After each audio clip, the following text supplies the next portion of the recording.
Hi guys, কেমন আছে সবাই? আশা করি সবাই খুব ভালো আছে আর আমিও খুব ভালো আছি। তো কালকে আমাদের এখানে ফাংশন ছিল আর সেখানে চলে গিয়েছি আমরা সবাই, দিদির মারা। এখানে আমরা সবাই মেলায় চলে এসেছি। তখন বাজে 9টা, আমরা সবাই মেলায় চলে এসেছি রেডি হয়ে। আর দিদিদেরকে খুব সুন্দর লাগছিল, তাই আমরা মেলায় এসে সবাই একটা ছবি নিচ্ছিলাম। আর এদিকে চলে এসেছে সেই বোন যার বিয়ে হয়েছে, তার হাজব্যান্ড তার পিসির সাথে চলে এসেছে। আমি তাদের সাথে একটা সেলফি নিচ্ছিলাম। তো এদিকে দিদির ছেলে মিকি মাউস খেলছিল আর আমরা দাঁড়িয়ে দাঁড়িয়ে দেখছিলাম। আমাদেরও খুব মনের মধ্যে এক্সাইটেড হচ্ছিলো যে একটু চড়বো, কিন্তু বাচ্চাদের ছাড়া তো বড়দের উঠতে দেবে না।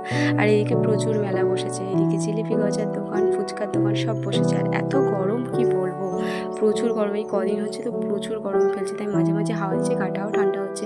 তো আস্তে আস্তে মেলার দিকে যাচ্ছিলাম, তো রাস্তার পাশে দেখছি ট্যাটুর দোকান বসেছে। ট্যাটু করার আমার বহুত দিনের শখ, কিন্তু ভয়তে আমি কোনোদিন সময় করে উঠতে পারিনি। করবো ভাবে কিন্তু করে উঠতে।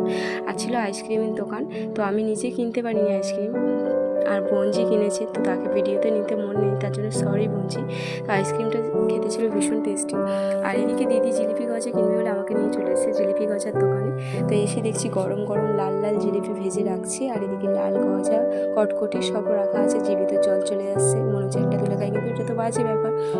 তো এইদিকে জিলিপি গজা প্যাকিং হয়ে গিয়েছে, আমাদেরকে দিয়ে দিয়েছে। আমরা সেখান থেকে পুরো চলে এসেছি মেলার মেন ফাংশন যেখানে, সেখানে চলে এসেছি। এসে দেখছি মানে কি বলবো, তখন শুরুই হয়নি, তখন আমরা চলে এসেছি। তো আমাদের হাতে সময় ছিল বলে আমরা সেই সময় ধরে একটু ফুচকা খেতে চলে এলাম, কারণ মেলায় আসলে তো ফুচকা খেতেই হবে, ঝাল ঝাল ফুচকা। আর ফুচকা খেতে আমাদের বেশ ভালো লাগে, তাই দুই বান্ধবী নিয়ে নিয়েছি এখানে ফুচকা।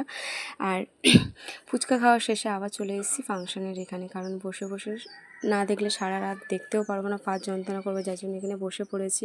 আর পারফরমেন্সগুলোও খুব ভালো হচ্ছিলো, কারণ দিদিরা দাদারা খুব ভালো পারফরমেন্স করছিল। ওদের সত্যি ওদের প্রতিভাটা খুব সুন্দর, আর এখানে খুব ডান্স পারফরমেন্সটা এই দিদিরা করছে, খুব ভালোও লাগছে। আর এদিকে উঠেছে সুনবীর সিং, কারণ রাতের শেষের দিকে আমরা এই মানে কি বলবো, এই দাদার গানে আমরা প্রচুর ডান্স করছিলাম। এদিকে শেষের পর্যায়ে মেলাটা। তোমাদের ব্লগটা কেমন লাগলো শুনছি, বাই।